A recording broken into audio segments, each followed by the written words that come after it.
அழைப்புக்கு இணங்கி கிப்சன் ஐயா வந்திருக்கிறாங்க. நேற்று நல்ல ஆழமான ஒரு சத்தியத்தை கேட்க கர்த்தர் அனுக்கிரகம் பாராட்டினார். இப்படி நம்முடைய ஆண்டுடைய சத்தத்தை கேட்க போகிறோம். கர்த்தர் நம்மோடு பேசும். எல்லா கரங்களை தட்டி ஆண்டவரை மகிமை.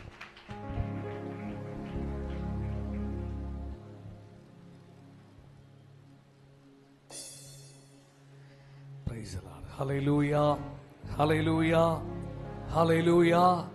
இந்த நாளில் இந்த கூடுகைக்கு வந்திருக்கிற தேவனுடைய பிள்ளைகள் யாவரையும் ஆண்டவராகிய இயேசுவின் நாமத்தினாலே நாங்கள் வாழ்த்துகிறோம். குறிப்பாய் அழைத்த அருமையான அண்ணனுக்காக, மேலே அமர்ந்திருக்கிற எல்லா தேவனுடைய ஊழியக்காரர்களுக்காக நான் கர்த்தரை ஸ்தோத்திரிக்கிறேன். அவர்கள் முகங்களை மறுபடியும் பார்ப்பது ஒரு பெரிய மகிழ்ச்சி. குறிப்பாய் என்னை தங்களுடைய வீட்டில் ஏற்றுக்கொண்டு என்னை தங்க வைத்து என்னை அன்பாய் உபசரித்து கொண்ட ஜேம்சனுக்காக, என்னுடைய குடும்பங்களுக்காக நான் கர்த்தருக்கு நன்றி செலுத்துகிறேன். கர்த்தர் நிச்சயமாய் தம் ஜனத்தை எடுத்து, தம்முடைய தாசர்களை எடுத்து வரும் நாட்களில் எழுப்புதலுக்கு தம்முடைய கைகளில் ஒரு கருவியாய் பயன்படுத்துவார் என்பதில் எந்தவித சந்தேகமும் இல்லை. Praise the Lord. Hallelujah, hallelujah. ஒரு விஷயம், நாம் கர்த்தருடைய வார்த்தைக்கு நம்முடைய இருதயங்களை நம்ம ஆயத்தப்படுத்தலாம். உங்க வலது கரத்தை உயர்த்துங்க. தேவனுடைய வார்த்தை நம்மை ஒரு விசையாய் நிரப்பும்படிக்கு, உடைய வார்த்தை நம்ம ஒரு விசையாய் தொடும்படிக்கு இந்த நாளில் நம்மளோடு ஆண்டவர் என்ன பேச சித்தம் வைத்திருக்கிறாரோ, எவைகளை நம்முடைய இருதயங்களின் ஆழங்களிலே கர்த்தர் போட்டுவிட விரும்புகிறாரோ, நம்மை அதற்கு ஆயத்தப்படுத்தும்படிக்கு எல்லா சோர்வுகளும் விலகட்டும், எல்லா பலவீனங்களும் மாறட்டும், எல்லா அசதிகளும் விலகட்டும், தடைகள் மாறுவதாக. சிந்தையின் மேல பரிசுத்த ஆவியானுடைய ஒரு பலத்த ஆளுகை உண்டாகட்டும். ஆண்டவரே, கொஞ்ச நேரம் வாய் திறந்து, ஒருவேளை அபிஷேகம் பெற்ற பிள்ளைகள் இருப்பீங்கன்னா நல்ல அந்நிய பாஷைகள்ல வாய் திறந்து ஒரு 2 நிமிடங்கள் நல்ல ஆவி நிரம்பி அந்நிய பாஷைகள்ல பேசுங்க பார்க்கலாம். நம்முடைய இருதயம், நம்முடைய சிந்தை, நம்முடைய செவிகை கர்த்தருடைய வார்த்தையை கேட்க ஆயத்தமாகட்டும்.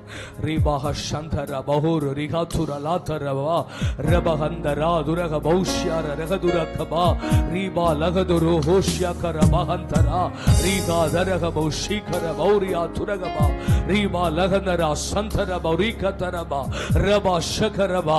நல்ல வாய் திறந்து சத்தமா அந்நிய பாஷைகள்ல ஜெபிக்க ஆரம்பிங்க பார்க்கலாம். ஒரு 2 நிமிடம் மாத்திரம் ப்ளீஸ், தயவாக கொஞ்சம் கோஆபரேட் பண்ணுங்களேன். யாரும் அமைதியா இருக்க வேண்டாம். நல்ல சத்தத்தை உயர்த்தி முழு விடுதலையோடு கூட அந்நிய பாஷைகள்ல பேச ஆரம்பிங்க.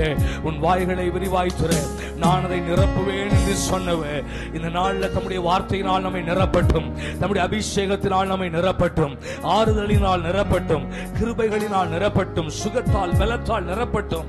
கர்த்தருடைய கிருபைகள் இறங்கி வரும்படிக்கு நல்ல ஜெபம்ங்க பார்க்கலாம். ஷகரதர கதரபா ரிகாந்தர துரகபு ஷகரபா ரீபா லகோ தரகபு ஷீபரகதரபா ரீபா ஹந்தர பௌரியா கதுரபா ரீகரபா ரீபா ஹஷந்தர லாதுரகபா ஹரஷகரபா. சொல்லி கொடுங்கப்பா, நடக்க தெரியல, நடக்க விரும்பினா வழியும் புரியல. சொல்லி கொடுங்கப்பா, நடக்க தெரியல, நடக்க விரும்பினா வழியும் புரியல. வழி இதுவே, இதுவே என்று சொல்லுங்க. வழி இதுவே, இதுவே, இதுவே என்று சொல்லுங்க. நான் வழுவாம நிற்க துணை நில்லுங்க. நான் வழுவாம நிற்க துணை நில்லுங்க. என் பிதாவே, என் தேவனே, என் கண்மலையே, என் பிதாவே, என் தேவனே, என் கண்மலையே. நீங்க எங்க மத்தியில் ஆளுகை செய்ய வழி நடத்துங்க. இயேசுவின் நாமத்தில் பிதாவே, ஆமென். ஒரு தேவ மனிதர் ஒரு குறிப்பிட்ட கிராமத்திற்கு ஊழியத்திற்காய் சென்றிருந்த போது அந்த ஊழிய ஸ்தலத்தை அவர் சென்றடைவதற்கு அந்த பகுதிக்கு போகிற அந்த கடைசி பேருந்தை அவர் தவற விட்டு விட்டார். எப்படி அங்க போகிறதுன்னு தெரியல, எப்படி அந்த கிராமத்திற்கு சென்றடைவதுன்னு தெரியல. அந்த பேருந்து நிலையத்தில் விசாரித்தார். அவங்க சொன்னாங்க, ஐயா வாய்ப்பே இல்லை, நீங்க இங்கேயே படுத்து இருந்துட்டு காலையில் 5 மணிக்கு எழும்பிதான் நீங்க முதல் பேருந்தில் போகணும், நீங்க இங்கேயே காத்துருங்கன்னு சொல்லிட்டாங்க. இவர் அப்படியே இந்த பேருந்து நிலையத்துக்கு வெளியே வந்து நின்று கொண்டு என்ன செய்யணும் தெரில, எப்படி போறதுன்னு தெரில, என்ன பண்ணன்னு தெரில, அவர் திகைத்து நின்று கொண்டிருந்த போது தேவன் ஒரு சிறிய ராகத்தை, ஒரு சில வார்த்தைகளை மாத்திரம் அவர் இருதயத்திலே போட ஆரம்பித்தார். அவர் மெல்லமா பாட ஆரம்பித்தார். சொல்லி கொடுங்கப்பா நடக்க தெரியல, நடக்க விரும்பினா வழியும் புரியல. சொல்லி கொடுங்கப்பா நடக்க தெரியல, நடக்க விரும்பினா வழியும் புரியல. வழி இதுவே இதுவே என்று சொல்லுங்க, வழி இதுவே இதுவே இதுவே என்று சொல்லுங்க. நான் வழுவாம நிற்க துணை நில்லுங்க, நான் வழுவாம நிற்க துணை நில்லுங்க. என் பிதாவே என் தேவனே என் கன்மலையே, என் பிதாவே என் தேவனே என் கன்மலையே, என் பிதாவே என் தேவனே என் கன்மலையே, என் பிதாவே என் தேவனே என் கன்மலையே. சொல்லி கொடுங்கப்பா நடக்க தெரியல, நடக்க விரும்பினா வழியும் புரியல. சொல்லி கொடுங்கப்பா நடக்க தெரியல, நடக்க விரும்பினா வழியும் புரியல. வழி இதுவே இதுவே என்று சொல்லுங்க, வழி இதுவே இதுவே இதுவே என்று சொல்லுங்க. நான் வழுவாம நிற்க துணை நில்லுங்க, நான் வழுவாம நிற்க துணை நில்லுங்க. என் பிதாவே என் தேவனே என் கன்மலையே, என் பிதாவே என் தேவனே என் கன்மலையே, என் பிதாவே என் தேவனே என் கன்மலையே, என் பிதாவே என் தேவனே என் கன்மலையே. நல்ல கிறிஸ்தவத்துல ரசிக்கிற கூட்டம் பெருகிட்டு, நல்ல வாய் பார்த்து என்னமோ ஆர்கெஸ்ட்ரால அவர் பாட்டு பாடுற மாதிரியும், நம்ம என்னமோ கீழே உட்காந்து சரிகம பதனிச தாளம் தட்டுற மாதிரியும். ரொம்ப எளிமையான வரிதானே. சொல்லி கொடுங்கப்பா நடக்க தெரியல, நடக்க விரும்பினா வழியும் புரியல. வழி இதுவே இதுவே என்று சொல்லுங்க, வழி இதுவே இதுவே இதுவே என்று சொல்லுங்க. நான் வழுவாம நிற்க துணை நில்லுங்க. சுப்பிரபாதத்தை மனப்பாடம் பண்ணிடுறாங்க, சுட்டு போட்டாலும் இங்க 4 வரி மனப்பாடம் ஆக மாட்டேங்க. அவர் பாடிக்கொண்டே இருந்தார். 2 முறை 3 முறை பாடினார். திடீரென்று அவருக்கு முன்பாக ஒரு கார் வந்து நின்றது. அந்த கிளாஸ் அவர் இறக்குனார் டிரைவர். ஐயா, நீங்க அந்த கிராமத்துக்கு ஊழியத்துக்கு வந்திருக்கிற அந்த தேவ மனிதர் தானே? ஆமா தம்பி, வாங்க, நான் அந்த கிராமத்துக்கு தான் போறேன், நான் உங்களை இறக்கி விட்டுறேன். சரின்னு சொல்லி வேகமா அந்த கார்ல ஏறி உட்கார்ந்தார். கொஞ்ச தூரம் போகும்போது இந்த தேவ மனிதர் கேட்டார், தம்பி உங்களுக்கு எப்படி என்னை தெரியும்? ஐயா, நான் அந்த ஊர்ல தான் இருக்கிறேன், நீங்க அந்த ஊருக்கு ஊழியத்துக்கு வாரீங்கன்னு சொன்னாங்க, நான் அந்த வழியாக தான் போகிறேன், அந்த கிராமத்துக்கு தான் போகிறேன், அப்படியே உங்களை இறக்கி விட்டுலாமேன்னு சொல்லி. அப்படியா, என்னை விசாரித்தீங்களா? ஆமா, அவங்களை குறித்து எனக்கு தெரியும் என்று சொல்லி அவர் அழைத்து கொண்டு போய் அந்த சபையின் வாசல்ல அவரை இறக்கி விட்டு விட்டு அந்த கார் போய்விட்டது. திடீரென்று அந்த எல்லா ஊழியக்காரெல்லாம் தூங்கிட்டாங்க. கதவை தட்டின உடனே அந்த ஊழியக்காரர் பிரமித்து போய், எப்படி இன்னார வந்தீங்க? இருட்டிட்டே, வாகன வசதி இல்லையே, எப்படி வந்தீங்க? உங்க ஊரை சார்ந்த ஒரு கார் வைத்திருக்கிற ஒரு நபர் என்னை கொண்டு இங்க இறக்கி விட்டுட்டு போனார். அந்த ஊழியக்காருக்கு இன்னும் கொஞ்சம் அதிர்ச்சி. ஏன்னா அந்த ஊர்ல யாருகிட்டயுமே கார் கிடையாது. இவருக்கு விளங்கல, எப்படி இருந்தார்? உருவத்திலாம் சொல்றார். அப்படி ஒரு உருவத்தில் அந்த ஊர்ல ஆள் இல்லையே. அவர் பேர் என்ன சொன்னார்? அந்த பேர்ல ஆள் இல்லையே. இப்படி ஒரு கார், அந்த கார் கலர்ல இங்க ஒரு கார் இல்லையா? காரே இல்லையா எங்க ஊர்ல? எப்படி வந்தாங்க தெரியல, யார் வந்தது தெரியல, யார் இறக்கி விட்டா தெரியல. ஆனா அவர் ஒன்றை விளங்கி கொண்டார், தேவன் என்னை கொண்டு வந்து இவ்விடத்தில் இறக்கி விட்டார். விளங்கினவங்க ஒரு ஆமென் சொல்லுங்க பார்க்கலாம்.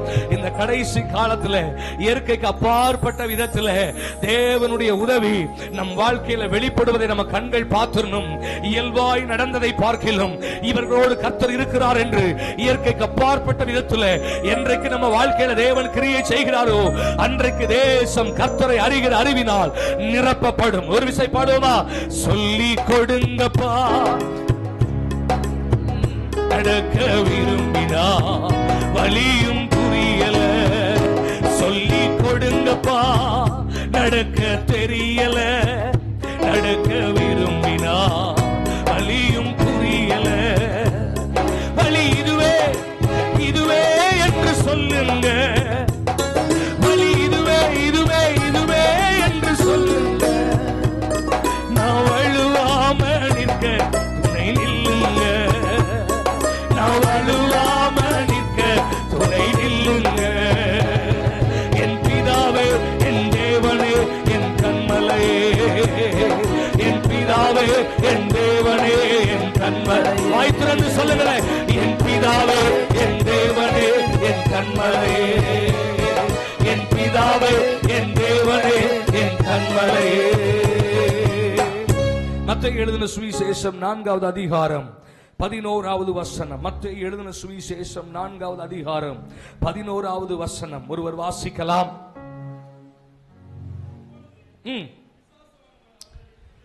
பிசாசானவன் அவரை விட்டு விலகி போனான். உடனே தேவதூதர்கள் வந்து அவருக்கு பணிவிடை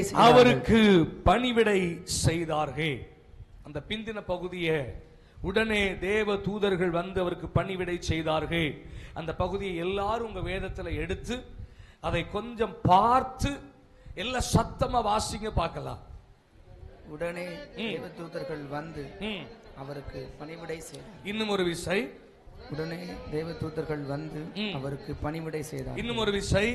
உடனே தேவதூதர்கள் வந்து அவருக்கு பணிவிடை செய்தார்கள். ஆண்டவருடைய பிள்ளைகளுக்கு தேவன் அருளி இருக்கிற ஆசீர்வாதங்களில் ஒரு ஆசீர்வாதம் நமக்காக கொடுக்கப்பட்டிருக்கிற பணிவிடையின் ஆவிகை, நமக்காக கொடுக்கப்பட்டிருக்கிற தேவ தூத சேனைகள். சில வேளைகள்ல நாம களைத்து போகிற போது பரலோகம் தம்முடைய தூத சேனைகளை கொண்டு நமக்கு சில உதவிகளை செய்ய முற்படுகிறது. கொஞ்சம் கவனித்துக் கொண்டே வாருங்க. நமக்கு இதுக்கு சம்பந்தம் இல்லதுங்கிற மாதிரி போயிடக்கூடாது.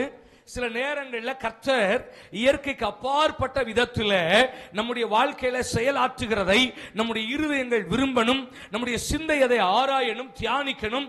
இல்லாண்டவரே, எல்லாருக்கும் நடக்கிறது போல இயல்பான ஒரு வாழ்க்கை எங்களுக்கு நடந்தால் தேவன் ஒருவர் உண்டு என்பது விளங்காது. சில நேரங்களில் எங்க வாழ்க்கையில இயற்கைக்கு அப்பாற்பட்ட காரியங்கள் நடக்கிறதை எங்கள் கண் பார்க்க ஆரம்பிக்கணும்.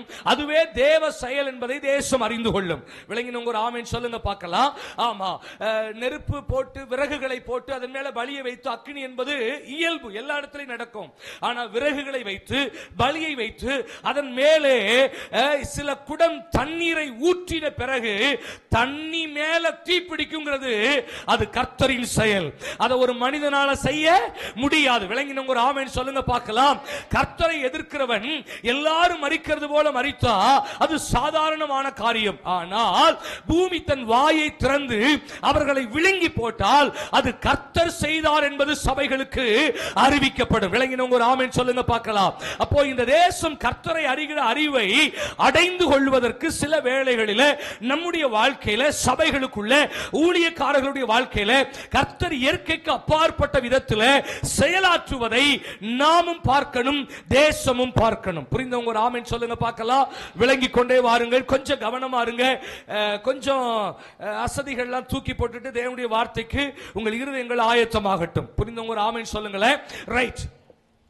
இங்கே நம்முடைய ஆண்டவராகிய இயேசு தன் ஊழியத்தை தொடங்குகிற போது வனாந்திரத்தில் 40 நாட்கள் பிசாசினால் சோதிக்கப்படும்படி அவர் கொண்டு போகப்படுகிறார். 40 நாளின் முடிவிலே அவருக்கு மிகுந்த பசி உண்டாயிற்று. அப்போது பிசாசானவன் அவரை சோதிக்கும்படி அங்கே வருகிறதை பார்க்கிறோம். 3 காரியங்களை அவருக்கு முன்பாக வைக்கிறார். இந்த கல்லுகள் அப்பங்களாகும்படி சொல்லும் என்று சொல்லுகிறார். மாம்சத்தின் இச்சையை தூண்டுகிறார். என் ஆண்டவர் அதை ஜெயித்தார், மேற்கொண்டார். இரண்டாவது, அவரை கொண்டு போய் தேவாலயத்தின் உப்பரிகையின் மேல் நிறுத்தி இங்கிருந்து தாழ குதியும். அப்போது தேவன் தம்முடைய தூதர்களுக்கு கட்டளையிட்டு பாதத்தின் உமை ஏந்தி கொண்டு போகும்படி செய்கிறாரா என்று பார்ப்போம் என்று ஜீவனத்தின் பெருமையை அங்கே கொஞ்சம் தூண்டிவிட பார்க்கிறான். தேவன் அதையும் ஜெயித்தார், மேற்கொண்டார். மூன்றாவது ஒரு காரியத்தை செய்கிறான். உலகத்தின் சகல ராஜ்யங்களையும் ஒரு நிமிஷத்திலே அவருக்கு முன்பாக காண்பித்து என்னை தாழ விழுந்து பணிந்து கொள்ளும், அப்பொழுது இந்த ராஜ்யங்களை எல்லாம் நான் உமக்கு தருவேன் என்று சொல்லி கண்களின் இச்சையை தூண்டுகிறார். கர்த்தர் அதையும் ஜெயித்தார். நான் மகாபாரதம் கதை சொல்லிக்கிட்டு இருக்கேன், நீங்க எல்லாம் கொஞ்சம் கவனமா கேட்கணும். நம்ம வாசித்த வேத பகுதிக்கு மேல நடந்த சம்பவத்தை சொல்லுகிறேன். புரிந்து சொல்றது உங்களுக்கு? ஆண்டவருக்கு 3 சோதனைகள். இந்த 3 சோதனைகளிலும் ஆண்டவர் ஜெயிக்கிறார், மேற்கொள்ளுகிறார். கண்களின் இச்சையை மேற்கொண்டார், மாம்சத்தின் இச்சையை மேற்கொண்டார், ஜீவனத்தின் பெருமையை அவர் ஜெயித்தார், மேற்கொண்டார். இப்போது அந்த பசியினால் அவர் மிகுந்த பலவீனப்பட்டது நிமித்தமாய் தேவன் பரலோகத்திலிருந்து தம்முடைய தூதர்களை அனுப்பி அவருக்கு பணிவிடை செய்ய வைத்தார். உடனே தேவ தூதர்கள் வந்து அவர் என்ன செய்தார்களாம்? பணிவிடை செய்தார்கள் என்று வேதம் சொல்லுகிறது. புரிந்தவங்க ஒரு ஆமென் சொல்லுங்க பார்க்கலாம். இந்த வேதத்தில் 4 விதமான தூத சேனை உண்டு. 4 விதமான தூத சேனை உண்டு. கொஞ்சம் வேகமாய் நான் சொல்லிக் கொண்டு போகிறேன், கவனித்துக் கொண்டே வாருங்கள். ஒன்று சேராபீன்கள். தூத சேனைகள்ல the first person யார் அப்படின்னா, தூத சேனைகளுக்குள் சொல்லுகிறேன், சேராபீன்கள். அவர்களுக்கு பேர் என்ன பேர்? சத்தமா சொல்லுங்க. சேராபீன்கள். இவங்களுக்கு பேரு எபிரேயத்துல செரூப். செரூப் அப்படின்னா பற்றி எரிகிறவர்கள் என்று அர்த்தம். ஏன் இந்த பேர்னா, தேவனுக்கு மேலாக நின்று அவரின் பரிசுத்தத்தின் அளவை கண்ட மாத்திரத்தில் அவர்கள் பற்றி எரிந்தார்கள். அவர் பரிசுத்தத்தின் அந்த காட்சியை பார்த்த மாத்திரத்தில் அவர்கள் ஒருவரோடு ஒருவர் கதறி சொல்லுகிறார்கள், சேனைகளின் கர்த்தர் பரிசுத்தர் பரிசுத்தர் பரிசுத்தர் என்று இன்று வரை ஓயாமல் கர்த்தரை பாடிக்கொண்டிருக்கிறார்கள். அந்த தூதர்களுக்கு பேரு சேராபீன்கள். ரைட். இன்னும் ஒரு தூத கூட்டம் உண்டு. அவர்களுக்கு பேர் கேருபீன். அவங்களுக்கு பேர் என்ன பேருங்க? கேருபீன்கள். இவர்கள் தேவனின் சில தீர்மானங்களில் அல்லது தேவனுடைய பிரயாணங்களில், தேவனுடைய காரியங்களில் இந்த கேருபீன்கள் பயன்படுவதை நாம் பார்க்கிறோம். எசேக்கியேல் தீர்க்கதரிசன புத்தகத்தில் தேவன் கேருபீன்களின் செட்டைகளின் மீதே அவர் இறங்கி வந்தார் என்று பார்க்கிறோம். அவர்களும் ஒரு தூத கூட்டம், தூத சேனை. இன்னொரு கூட்டம் உண்டு. அவர்களுக்கு பேர் ஏஞ்சல்ஸ், வெறும் தூதர்கள் என்று பேர். இதற்குள்ள 2 கூட்டம் உண்டு. தூதர்கள் அப்படின்னா அதுக்குள்ள 2 கூட்டம் உண்டு. அதுல ஒன்று மிகாவேல், இன்னொன்று கேப்ரியேல். மிகாவேல் என்றால் யுத்த சேனை. அவர்கள் தேவனுடைய பிள்ளைகளுக்கு, தேவனுடைய காரியங்களுக்கு விரோதமாய் சத்துருவானவன் எழும்புகிற போது அவர்களுக்கு பட்சத்தில் நின்று யுத்தம் பண்ணி அவர்களுக்கு உதவி செய்கிற கூட்டத்திற்கு பேர் மிகாவேல்.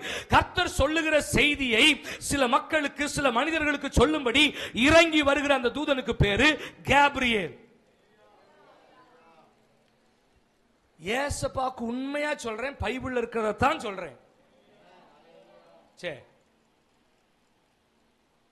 ஒரு டைப்பா பார்த்தோன்னே பயம் வருது, வேற எதுவும் கதை சொல்லிட்டோமோ. இல்ல இல்ல, பைபிள் இருக்கிறது தான் சொல்றேன்.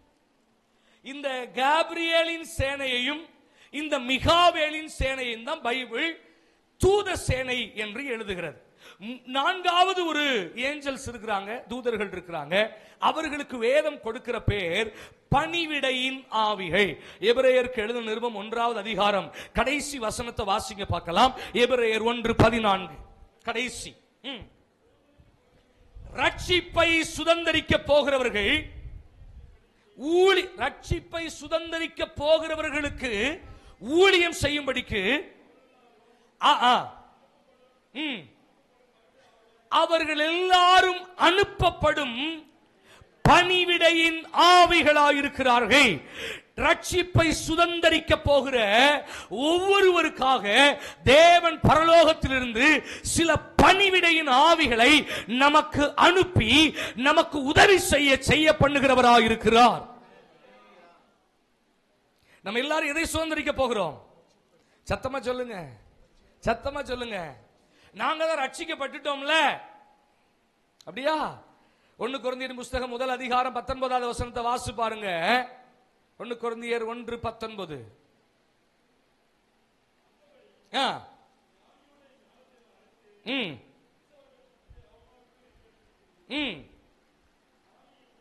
தொடர்ந்து வாசிங்க, வாசிங்க.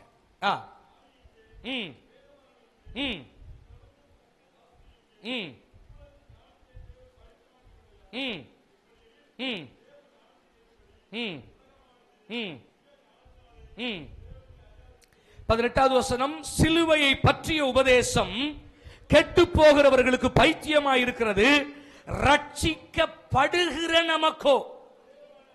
இப்ப ஒரு கேள்வி, ரட்சிக்கப்பட்டுட்டோமா, ரட்சிக்கப்படுகிறோமா? நல்ல குழப்பம்ல. எபேசியர்ல வாசிக்கிறோம், விசுவாசத்தினாலே, விசுவாசத்தை கொண்டு கிருபையினாலே நாம் என்ன செய்யப்பட்டிருக்கிறோம்? ரட்சிக்கப்பட்டிருக்கிறோம். கிருபையினாலே நீங்கள் ரட்சிக்கப்பட்டிருக்கிறீர்கள். அப்ப ரட்சிக்கப்பட்டோம் என்று எழுதுகிறதே, அப்ப இங்க ரட்சிக்கப்படுகிறோம் என்று எழுதுகிறதே கொஞ்சம். மத்தேயு 24:13 சொல்றது, முடிவு பரியந்தம் நிலை நிற்பவனே ரட்சிக்கப்படுவான்னு சொல்றாரே.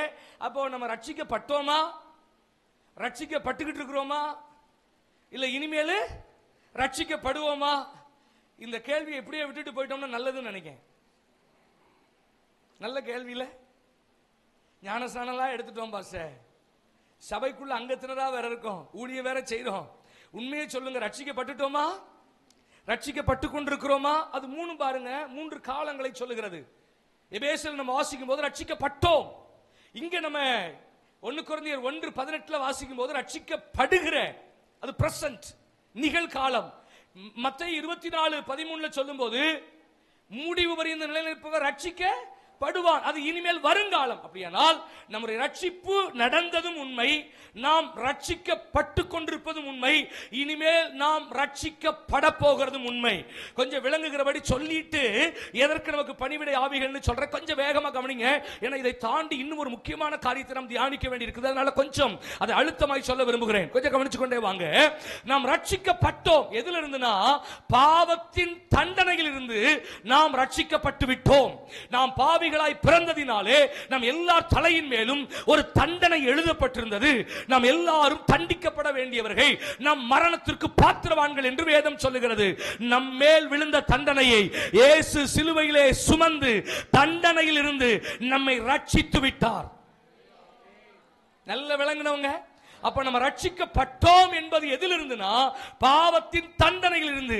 இனி பாவத்திற்கு ஒரு தண்டனை உங்களுக்கும் எனக்கும் இல்லை. விளங்கினவங்க ஒரு ஆமென் சொல்லுங்களேன். ரைட். அப்போ இப்ப ரட்சிக்கப்படுகிறோம் என்பது எதுனா, பாவத்தின் வல்லமையில் இருந்து நாம் ரட்சிக்கப்பட்டு கொண்டிருக்கிறோம். ஞானஸ்நானம் எடுத்த பிறகும் கூட கொஞ்சம் பசில ஏறுனா, கொஞ்சம் சில பாட்டுக்கு கொஞ்சம் தலை என்ன செய்யுது. ஆனா நீங்கெல்லாம் சந்தாலி மால்டோவா மக்கள், பீகார்ல, உங்களுக்கு தமிழ் ஒண்ணுமே என்ன செய்யாது, புரியாது. நாங்க தமிழ்நாட்டில இருந்து வாரோம். தமிழ்நாட்டில் எங்க ஊர்களில் பஸ்ல ஏறணும்னா சில பாட்டெல்லாம் போட்டுட்டாங்கன்னா, அந்த காலத்துல ரொம்ப ரசிச்சு கேட்ட பாட்டு அப்படி ரேடியோல வந்துருச்சுன்னா நம்மளை அறியாமலே என்ன செஞ்சிருது, கொஞ்சம் பாவத்துக்கு என்ன இருக்கு, பாவத்தின் தண்டனையில் இருந்து ரட்சிக்கப்பட்டுட்டோம் பிரதர். ஆனா பாவத்தின் வல்லமை இன்னும் சில நேரங்களில் என்னை ஆதிக்கம் செலுத்துகிறது. இன்னும் கோபப்படுகிறேன், இன்னும் சில நேரங்களில் தூசணமான வார்த்தைகளை பேசுகிறேன், இன்னும் சில நேரங்களில் பார்க்க கூடாதவைகளை பார்த்து விடுகிறேன். ஏன்னா இன்னும் பாவம் அதன் வல்லமையை என் மேல் அப்ளை பண்ணிக்கிட்டே இருக்கு. ஆனா கர்த்தர் சத்தியத்தை அனுப்பி வசனத்தினாலே ஒவ்வொரு நாளும் பாவத்தின் வல்லமையிலிருந்து என்னை விடுவித்துக் கொண்டே வருகிறார். இப்போதும் நாம் ரட்சிக்கப்பட்டு கொண்டே இருக்கிறோம். அனுதினமும் அனுதினமும் அனுதினமும் நம்ம நினைக்கிறோம் கொஞ்சம் வயசாயிட்டுனா பாவம் எல்லாம் போயிடும். 60லயும் ஆசை வருமாம்யா, எனக்கு தெரியாது, எனக்கு 40 வயசு தான். வந்த ஆளுகளுக்கு தான் தெரியும், எனக்கு தெரியாது. நம்ம நினைச்சுக்கிட்டு இருக்கோம் கொஞ்சம் வயதாக பாவத்தை மேற்கொண்டலாம். இல்ல, வயதாக தான் அதன் கூர் அதிகமாகும். மரணமே உன் கூர் எங்கே, பாதாளமே உன் ஜெயம் எங்கே சொல்லிட்டு சொன்னாரு. மரணத்தின் கூர் பாவம். ஒரு தேளினுடைய கொடுக்கில் விஷம் இருக்கிறது போல பாவத்திற்கு ஒரு கொடுக்கு உண்டு, அது மரணம். அதுக்கு ஒரு வல்லமை இருக்குது, அதை எந்த மனிதனும் தொட்டுட்டு தப்ப முடியாது. பாவத்திற்கு கண்டிப்பாய் ஒரு பவர், ஒரு வல்லமை இருக்கத்தான் செய்கிறது. ஆனா நாங்கள் போதிக்கிற இந்த வசனம், எங்கள் ஆண்டவராகிய இயேசு கிறிஸ்துவின் ரத்தம், எங்கள் இயேசுவின் நாமம் அந்த வல்லமையிலிருந்து அனுதினமும் ஒவ்வொரு மனிதனையும் விடுவிக்கிறது. ஒருவேளை புதிதாய் வந்து இந்த இடத்துல அமர்ந்திருப்பீங்கன்னா உங்களுக்கு ஒரு காரியத்தை சொல்லுகிறேன். எந்த மனிதனையும் ரட்சிக்கிற எங்கள் இயேசுவின் ரத்தம் சகல பாவங்களில் நின்றும் உங்களை விடுதலையாக்க வல்லமை உள்ளதாக இருக்கிறது. எல்லா காரியத்துக்கும் உதவி செய்யலாம். ஆனா பாவத்திலிருந்து விடுதலையாக்க இயேசுவாலே அன்றி வேறு ஒருவரால் ரட்சிப்பு இல்லை சகோதரா. ரட்சிக்கப்படுகிறோம், இனிமேலும் நாம் ரட்சிக்கப்படுவோம். எதுல இருந்துனா இந்த பாவ சரீரத்திலிருந்து கர்த்தர் எங்களை ரட்சிப்பார். விளங்குனவங்க ஒரு ஆமென் சொல்லுங்க பார்க்கலாம். இன்னைக்கு கண்ணு கொஞ்சம் கீழ்ப்படிய மாட்டேங்கல, எவ்வளவுதான் கண்ணை மூடி சோமனுங்கன்னாலும் கண்ணு கொஞ்சம் உருண்டு, எவ்வளவுதான் இந்த நாக்கை கட்டுப்படுத்த நினைச்சாலும் அடக்கி ஆளணும் நினைச்சாலும் நானும் பேசக்கூடாதுன்னு தான் பிரதர் முடிவெடுத்துட்டு போனேன். ஆனா அந்த மனுஷனை பார்த்த உடனே பொங்கி வந்துருச்சு பிரதர். இந்த சரீரம் என்னைக்கா நம்ம கீழ்ப்படிஞ்சிருக்காங்க? என்னைக்காவது இந்த சரீரம் நம்ம கீழ்ப்படிஞ்சிருக்கான்னு கேட்டேன். ஒரு நாள் இது கீழ்ப்படியாது. ஆனா ஒரு நாள் கர்த்தர் இந்த சரீரத்தை ஒரு இமை பொழுதிலே மறுரூபமாக்குவார். அன்றைக்கு இந்த பாவ உலகத்தை விட்டு, இந்த பாவம் தன்மை நிறைந்த இந்த சரீரத்தை விட்டு நாங்கள் ரட்சிக்கப்படுவோம். அன்றைக்கு தேவ தூதர்களைப் போல, அன்றைக்கு தேவனை போல நித்திய நித்தியமா யுக யுகமா அவருடைய ராஜ்யத்துக்குள்ள நாங்கள் மகிழ்ந்து களி கூறும்படி கர்த்தர் எங்களை விடுவிப்பார். இப்ப ரட்சிப்புக்கு விளங்கிட்டா? இதத்தான் எபிரேயர் 1:14 சொல்றாரு. ரட்சிக்கப்படுகிறவர்களுக்காக உதவி செய்யும்படி பரலோகம் தேவ சேனைய பணிவிடையின் ஆவிகளை அனுப்பி உதவி செய்கிறதா. இந்த பூமியில ஒரு மனுஷனுடைய உதவி அல்ல சகோதரா சகோதரி, ஒரு மனிதன் உனக்கு உதவி செய்தான் என்றல்ல, பரலோகத்தின் தேவன் தம்முடைய உதவியை செய்யும்படிக்கு சில பணிவிடையின் ஆவிகளை நமக்காய் நியமித்து வைத்திருக்கிறார். இப்ப எபிரேயர் 1:14 மறுபடி வாசிங்க பார்க்கலாம்.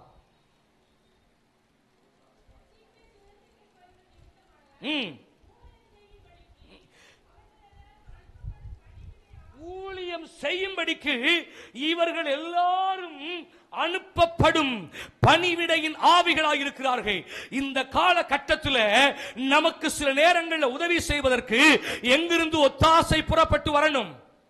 பரலோகத்திலிருந்து நமக்கு ஒரு ஒத்தாசை வரணும். புரிந்தவங்க ஒரு ஆமென் சொல்லுங்க பார்க்கலாம். பணிவிடையின் ஆவிகளாம் கர்த்தர் நமக்கு கொடுத்த தூதர்கள் நமக்காக இறங்கி வந்து சில வேளைகள்ல நமக்கு உதவி செய்கிறதை நம் கண்கள் பார்க்கணும். உலகம் உதவி செய்தில்லையா, பரலோகம் எனக்கு உதவி செஞ்சு சொல்லணும். நான் சிக்கி இருந்தேன், அகப்பட்டிருந்தேன், நான் பலவீனப்பட்டிருந்தேன், பரலோகம் எனக்கு உதவி செய்தது. தேவ சேனை எனக்காய் இறங்கி வந்தது. இயற்கைக்கு அப்பாற்பட்ட விதத்தில் கர்த்தர் என்னை நடத்தினார் என்று இனி வருகிற நாட்களில் தேவ பிள்ளைகள் வாய் திறந்து பேச ஆரம்பிக்கணும். பல காலங்களாய் சபைகளுக்குள்ள, ராஜ்யத்துக்குள்ள மடங்கடிக்கப்பட்டு போன காரியங்களை கர்த்தர் மறுபடியும் உயிர்ப்பிக்க போகிறார். மறுபடியும் தேவ ஆவியானவர் சிலர் வாழ்க்கையில கர்த்தரை தொடங்க போகிறார். கண்கூடாய் பிரத்யட்சமாய் அநேகர் கர்த்தரை அறியத்தக்கதாய் இயற்கைக்கு அப்பாற்பட்ட காரியங்களை இனி கர்த்தர் செய்ய தொடங்க போகிறார். எல்லாரும் விடுதலை ஆகிறது போல இஸ்ரவேல் ஜனங்கள் விடுதலை ஆகி இருந்தால் ராகாப் அந்த வார்த்தையை சொல்லி இருக்க மாட்டார். அவர் சொல்ற வார்த்தையை பாருங்க. நீங்கள் எகிப்திலிருந்து வெளியே வந்ததையும் எகிப்தின் தெய்வங்களுக்கு என் ஆண்டவர் செய்த நியாய தீர்ப்பையும், செங்கடலை கர்த்தர் இரண்டாய் பிளந்ததையும், வனாந்திரத்தில் உங்களை போஷித்ததையும் நாங்கள் கேட்டபோது எங்கள் இருதயம் எல்லாம் கரைந்து போயிற்று. ஐயா, இன்னைக்கு நமக்கும் உலக மனிதனுக்கும் அவர்களுக்கும் வித்தியாசம் இல்லை.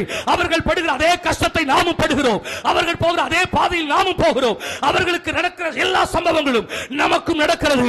நீங்களும் நானும் ஆராதிக்கிற தேவன் ஜீவன் உள்ளவர் என்றும், அவர் நம்மை கரம் பிடித்து நடத்துகிறார் என்றும், அவர் நம்மோடு இருக்கிறார் என்றும் பிரத்யட்சமாய் விளங்க வேண்டிய காலங்கள், பிரத்யட்சமாய் விளங்க வேண்டிய காலங்கள். விசுவாசிக்கிற பிள்ளைகள் நல்ல கைகளை தட்டி ஆவியில் நிரம்பி கொஞ்ச நேரம் ஜெபிக்க ஆரம்பிங்க. பார்க்கலாம், அநேகருடைய கண் காணத்தக்கதாய், அநேகருடைய கண் காணத்தக்கதா தேவன் எங்களை இன்னும் ஒரு எல்லைகளுக்குள்ள இழுத்துக் கொண்டு போக வேண்டும். இவர்களோட தேவன் இருக்கிறார். ஒரு மனிதனால் இது சாத்தியமில்லை. ஒரு மனிதனால் இது சாத்தியமில்லை. மெய்யாகவே கர்த்தர் இங்கே இருக்கிறார் என்று அறிந்து கொள்ளத்தக்கதாக கர்த்தர் கொஞ்சம் பரலோகத்தின் வாசல்களை நமக்காக திறக்கணும். புரியுறவங்க ஒரு ஆமென் சொல்லுங்களேன். ஆமாங்க, நீண்ட காலமா நம்ம அந்த சாட்சிகளை நம்ம காதுல கேட்கல. எவ்வளவோ காலங்கள் ஆயிற்று, எவ்வளவோ காலங்கள் ஆயிற்று. இன்னைக்கு கிதியோனை போல நம்முடைய இருதயம் ஏங்கட்டும். ஏவிஎம் ராஜன் தன் சாட்சி சொல்லும் போது சொல்றாரு, கடன் பிரச்சனைகளினாலே நான் என் வாழ்க்கையை முடித்துக் கொள்ள வேண்டும் என்று ஒரு ஹோட்டல்ல ரூம் எடுத்து தங்கியிருந்தேன். அன்றைக்கு நான் படித்த அந்த பள்ளியினுடைய தாளாளராக இருந்த அதனுடைய அந்த குறிப்பிட்ட நபர் எந்த ஸ்லங்க்ல எந்த வாய்ஸ்ல பேசுவாரோ அதை போல ஒரு சத்தம் அந்த அறைக்குள்ள தொனித்தது. ஏவிஎம் ராஜன், நீ சாக கூடாது, நான் உனக்காக இருக்கிறேன், நான் கண்டிப்பா உனக்கு உதவி செய்வேன். இவர் புரிந்து கொண்டா, இந்த சத்தம் மனுஷனுடைய சத்தம் அல்ல, இது நான் அறிந்த இயேசு கிறிஸ்துவின் சத்தம். நான் சிறு பிள்ளையா இருக்கும்போது எங்க பள்ளிகள்ல சொல்லி கொடுத்த இயேசுவின் சத்தம் இது. இந்த பூட்டி இருக்கிற அறைக்குள்ள அவரை தவிர வேறொருவர் வர முடியாது. அவர் புரியல, இந்த சத்தத்தை நம்புறதா வேண்டாமா, எப்படி இதை நம்புறது? சில நிமிடங்களுக்குள்ள இவர் அறைகள்ல இருந்து இன்னொரு போன் கால் வந்தது. சில கடன்காரர்கள் வந்திருக்கிறார்கள். வெளியே போய் பார்த்தபோது சொன்னாங்க, நீங்க கடனுக்காக எல்லாம் செத்துற வேண்டாம், பொறுமையாரு, பொறுமையாரு, நீ மெல்ல கொடுத்தா போதும், நான் உங்களுக்கு அனுகூலமா இருப்போம். நேற்றைக்கு சாயங்காலம் வரைக்கும் வந்து இந்த மனுஷனை திட்டினவர்கள், நீ எல்லாம் செத்து போன்னு சொன்னவங்க இப்ப வந்து சொல்றாங்க, நீ சாக வேணாம், நீ உயிரோடு இரு, மெல்ல மெல்ல கொடு, உனக்கு ஒன்னும் பயப்படாத, நாங்க உன் பட்சத்தில் இருக்கோம்னு சொல்லி அனுகூலமாய் மாறினார்கள். இவர் விளங்கி கொண்டா, அறையில கேட்ட அந்த சத்தம் இவர்களோடும் பேசி இருக்கிறது. இந்த வாசலை திறந்தது தேவனே அன்றி ஒரு மனுஷன் அல்ல. நீண்ட காலத்துக்கு முன்னாடி இப்படிப்பட்ட சாட்சிகள் கேட்டோம்ல. என் ஆண்டவர் எனக்கு தேவையை சந்தித்தார். என் ஆண்டவர் என் அறைக்குள் வந்து என்னை தொட்டு சுகமாக்கினார். என் ஆண்டவர் என் காரியங்களை மாற்றி போட்டார். என் தேவனின் நாவுகளை தொட்டார். என் ஆண்டவர் என்னை பரிசுத்த ஆவியினால் நிரப்பினார். கேட்ட சத்தியங்கள் எத்தனையோ காலங்களாக நின்று போனது போல இருக்குல்ல. மறுபடியும் இந்த நாட்கள் நமக்குள்ள தொடங்க ஆரம்பிக்கணும். இயற்கைக்கு அப்பாற்பட்ட விதத்தில் மறுபடியும் பணிவிடையின் ஆவிகை சபைகளுக்குள்ள இறங்கி ஜனங்களுக்கு உதவியால் வாலிப பிள்ளைகளுக்கு பக்கத்தில், பெரியவர்களுக்கு பக்கத்தில், வயோதிபர்களுக்கு பக்கத்தில் நிற்கிறத பார்க்க ஆரம்பிக்கணும். நல்ல கைகளை உயர்த்தி ஜெபிக்க ஆரம்பிங்க. பார்க்கலாம், ஷகரா துரகபா. வேடிக்கை பார்க்கிறவங்க பார்க்கட்டும். உங்களுக்கு இந்த வார்த்தை புரிஞ்சிட்டுனா, மறுபடியும் எங்கள் நாட்களில் ஒரு பலத்த காரியத்தை எதிர்பார்க்கிறோம் ஆண்டவரே. எங்கள் காலங்களில் ஒரு பலத்த காரியத்தை எதிர்பார்க்கிறோம். It's our time. இதுதான் நமக்கான நேரம். பிரத்யட்சமாய் சில அடையாளங்களை கர்த்தர் தம்முடைய ஜனங்களுக்குள் செய்ய ஆரம்பிக்க வேண்டும். புரிகிறவர்கள், கிதியோனை போல இன்னைக்கு சிலர் ஜெபிங்க. கிதியோனை போல சிலர் கேளுங்க. பராக்கிரமசாலியே, கர்த்தர் உன்னோட இருக்கிறார். கேட்ட உடனே ஆமென் போயிடக்கூடாது. கிதியோன் சொல்றான், கர்த்தர் எங்களோட இருந்தால் இவைகள் எல்லாம் சம்பவிப்பானே. கர்த்தர் எங்களோட இருந்தால் இவைகள் எல்லாம் சம்பவிப்பானே. எங்கள் பிதாக்கள் எங்களுக்கு சொன்ன அற்புதங்களும் அடையாளங்களும் எங்கே? செங்கடலை பிளந்தார் என்று நாங்கள் கேள்விப்பட்டோமே, மன்னாவினால் போஷித்தார் என்று கேள்விப்பட்டோமே, யோர்தானின் நதிகளை கரை புரண்டு ஓடினவைகளை பிளந்தார் என்று கேள்விப்பட்டோமே, எரிகோவின் மதில்களை இடிந்து விழ பண்ணினார் என்று கேள்விப்பட்டோமே, சூரியனையும் சந்திரனையும் ஆயலோன் மேலும் கிபியோன் மேலும் நிற்க பண்ணினார் என்று கேள்விப்பட்டோமே. எங்கள் பிதாக்கள் சொன்னவைகள் எங்களுக்கு கதைகளாய் அல்ல, எங்கள் காலத்தில் அதை கண்கூடாய் பார்க்க விரும்புகிறோம். பார்க்கிறோம். மறுபடியும் சபைகளுக்குள்ள முடவர்கள் எழும்பி நடக்கிறதையும், ஊமைகள் பேசுகிறதையும், குருடர்கள் பார்வை அடைகிறதையும், மரித்தோர் உயிரோடு எழும்புகிறதையும், தேவ தூதர்கள் சபைகளுக்குள்ள இறங்கி ஊழியம் செய்கிறதையும், மறுபடியும் கர்த்தருடைய செயல் வெளிப்படுகிறதையும் சிலர் இருதயங்கள் ஏங்குமானா காய திறந்து கேட்க ஆரம்பிங்க. எங்க காலத்துல அதை நாங்க மறுபடியும் ஊழியக்காரங்க கேட்போம்னா என்னமோ தெரியல, இந்த மெசேஜ்ல இந்த பிளேஸ் ஆவியானவர் அழுத்தி சொல்றா, சில இருதயங்கள் கேட்கணும், சில இருதயங்கள் கேட்கணும். கிதியோன் கேட்கிறது போல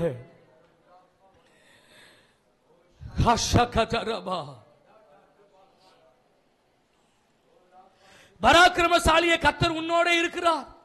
எஸ், ஆனா அதை கேட்டுட்டு அமைதியா போயிடக்கூடாது. நீ எங்களோட இருந்தால் இவைகள் எல்லாம் சம்பவிப்பானே. ஏன் இந்த துருபதேசத்தின் ஆவிகள், ஏன் என் வாலிபர்கள் போதைக்கு அடிமையாகிறார்கள், ஏன் என் பிள்ளைகள் விழுகிறார்கள்? எங்க காலத்தில் அந்த எழுப்புதலை எப்ப பார்ப்போம் ஆண்டவரே? மாறில் அடித்துக் கொண்டு மேடைக்கு முன்னாடி வந்து இயேசுவா வேணும்னு சொல்ற ஒரு கூட்டத்தை எப்ப நாங்க பார்ப்போம்? மறுபடியும் பரலோகம் திறக்கப்படுகிறதையும், ஒரு ஏணி வைக்கப்படுகிறதையும், தூதர்கள் ஏறுகிறவர்களும் இறங்குகிறவர்களுமா இருக்கிற பெத்தேல்கள் எங்கள் ஊழியங்களில் திறக்கப்படணும். மறுபடியும் ஒரு விசை ஒரு தரிசனம், மறுபடியும் ஒரு விசை வானத்திலிருந்து ஒரு அக்கினி, மறுபடியும் ஒரு விசை அஸ்திபாரங்கள் அசையத்தக்கதா கர்த்தர் பலத்த காரியங்களை எங்க காலத்தில் செய்ய ஆரம்பிக்கணும். நல்ல விளங்குறவங்க மாத்திரம் எத்தனை பேருக்குள்ள அது ஒரு தாகமாக ஏற்படுகிறதை பார்க்கிறீங்க? நான் சொல்ற காரியம் விளங்கிட்டா சிஸ்டர்? சில பேருக்கு அது மேலோட்டம் அப்படி போயிடும், ஆனா சில பேருக்குள்ள அந்த வார்த்தை ரொம்ப ஆழமா பதிஞ்சிரும். பாத்தீங்களா, கவனிச்சீங்களா நீங்க? சில பேர் அப்படி ஆண்டவர் தோளை தொட்டு இப்படி தட்டி எழுப்பின மாதிரிதான் உனக்குதான் இருதயம் ஏங்கணும். எல்லாருக்கும் நடக்கிறது மாதிரி எனக்கு சம்பவிக்க கூடாதுப்பா. என் கூட நீங்க இருக்கீங்கிறது விளங்கும் படிக்கு என் வாழ்க்கையில சில அற்புத அடையாளங்கள் நடக்கணும். என் கூட நீங்க இருக்கீங்கிறது பிரத்யட்சம் ஆகும்படிக்கு சில கிரியைகளை கத்த நீங்க செய்யணும். ஆவியானவர் இந்த கூட்டத்தின் தொடக்கத்திலேயே சில அருகில நின்று தோள்களை தட்டி சொல்லுகிறார். சில பணிவிடையின் ஆவிகள் அன்றைக்கு இயேசுவுக்கு உதவி செய்ய வந்தது போல உன் நாட்கள்ல, உன் காலத்துல இறங்கி வந்து சில காரியங்கள் நடக்கிறது உன் கண்ணு பார்க்க ஆரம்பிக்கணும். கொஞ்சம் ஜெபிக்க ஆரம்பிங்க தங்கச்சி, கொஞ்சம் ஜெபிக்க ஆரம்பிங்க தங்கச்சி. இன்னைக்கு சில காரியங்கள் உன் வாழ்க்கையில தொடங்க போகிறது. அன்னை ஆண்டவர் தெளிவா சொல்றாங்க, பராக்கிரமசாலியே கர்த்தர் உன்னோட இருக்கிறார். இந்த வார்த்தையை நம்பி ஊழியத்துக்கு போயிடாது, நின்னு ஆண்டவத்தை கேளு. கர்த்தர் எங்களோட இருந்தார், இவைகள் எல்லாம் சம்பவிப்பானே. எங்கள் காலத்தில் எங்கள் கண் காண கர்த்தர் பலத்த காரியங்களை செய்கிறது. மறுபடியும் நாங்க பார்க்க ஆரம்பிக்கணும். நல்ல நல்ல நல்ல சில பேர் மேல அந்த அபிஷேகம், சில பேர் மேல அந்த அக்கினி, சில பேர் மேல அந்த வல்லமை, மறுபடியும் ஒரு அக்கினி, மறுபடியும் ஒரு அக்கினி. உன் காலத்தில் நீ சில காரியங்களை காணத்தக்கதாய் ஷகரா துரகபா ரீபா ஷகரபா ரகதுரகபா தியாரகந்தரா. விடாதீங்க தங்கச்சி, விடாதீங்க தங்கச்சி. சிலர் அமைதியா இருக்கட்டும், ஆனா உனக்கு தான் கர்த்தர் பேசுறா. You are the passion. அன்னை விட்டாதீங்க. சிலரோட ஆவியானவர் பேச தொடங்கி இருக்கிறா. இன்னைக்கு ஊழியம் வழக்கானதுதான். சாது சுந்தர் சிங் காலத்துல நடந்த சில காரியங்களை நம்ம காலத்துல கர்த்தர் மறுபடியும் செய்ய தொடங்க போகிறார். பிரத்யட்சமா என் ஆண்டவர் வெளிப்படுகிற காலம் இனி ஒருவனுக்கு போக்கு சொல்ல இடமில்லை. உன் வாழ்க்கையின் மூலமாக தேவன் வெளிப்பட போகிறார். பெற்றுக்கொண்ட அபிஷேகத்தை, பெற்றுக்கொண்ட அபிஷேகத்தை ரக ஷகரபா. சிலர் மேல, சிலர் மேல, சிலர் மேல அக்கினி விழுகிறது போல, அக்கினி விழுகிறது போல பிரத்யட்சமா, பிரத்யட்சமா ஷகராதரபா ஷகராதுரகபா ரீபா கத்துரோ. தங்கச்சி நீதான், நீதான். ஆண்டவர் முகங்களை காண்பிச்சு காண்பிச்சு காண்பிச்சு சொல்றா, you are the person. உன் நாட்கள்ல சில காரியங்கள் இயற்கைக்கு அப்பாற்பட்ட விதத்துல நடக்க ஆரம்பிக்கணும்.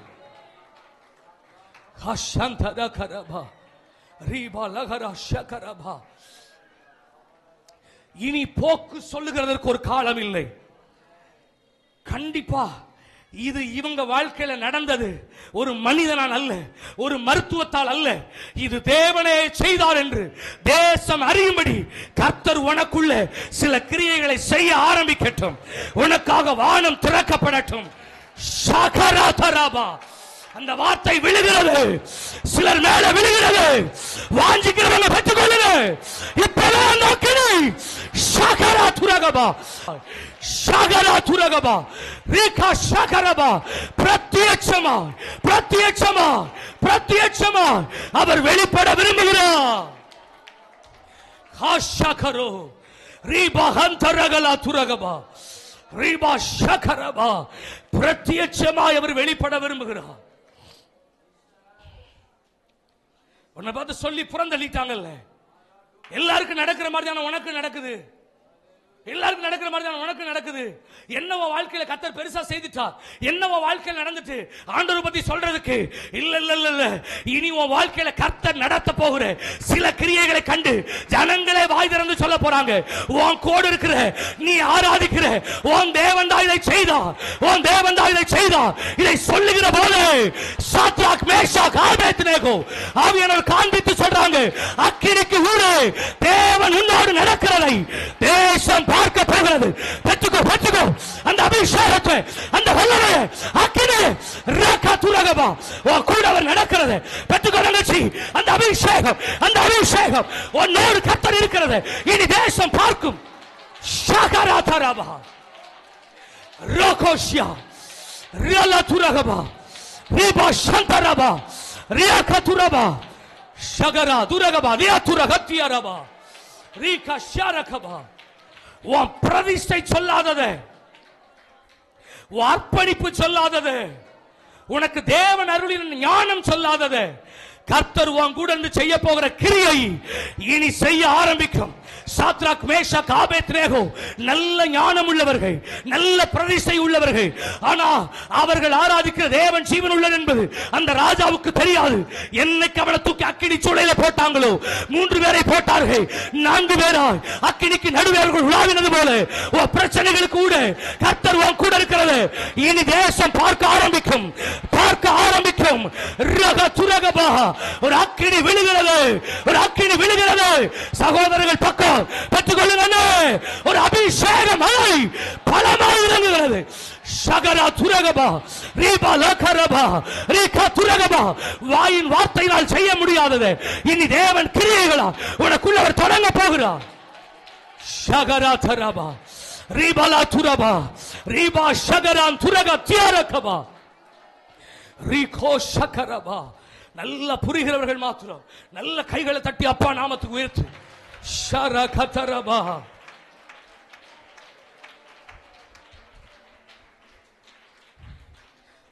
நமக்காக சில வேளைகளில இயற்கைக்கு அப்பாற்பட்ட விதத்தில் தேவன் செயல்படுகிறதை நம்ம கண்கள் பார்க்கணும்.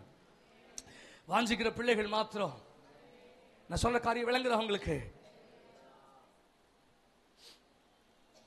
உனக்கு தேவன் அருளின ஞானம், உன் கூட ஆண்டவர் இருக்கிறாங்கிறத மற்றவங்களுக்கு புரிய வைக்கல.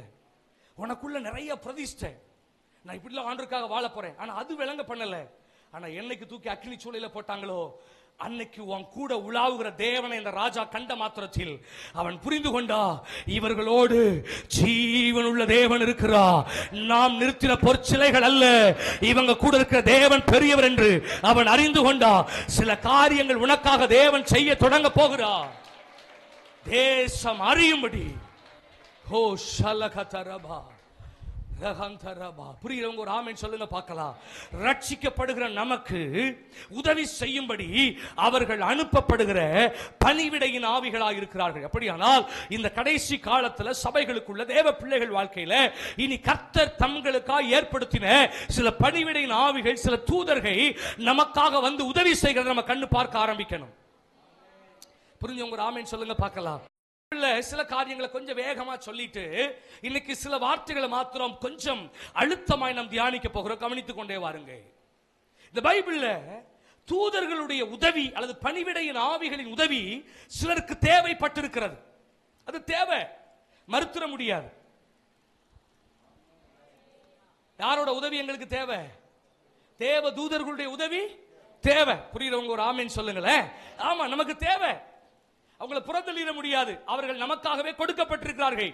நாம் ரட்சிக்கப்படும்படிக்கு, நம்முடைய ரட்சிப்பை காத்துக் கொள்ளும்படிக்கு அவர்கள் நமக்கு உதவி செய்கிறதற்கு கர்த்தர் கொடுத்த பணிவிடையின் ஆவிகள். கவனிங்க, ஆண்டவராகிய இயேசுவுக்கே இந்த பணிவிடையின் ஆவிகள் உதவி செய்திருப்பார்களானால் நமக்கு எத்தனை தேவை? ஒரு 3 காரியங்களை வேகமா சொல்றேன்.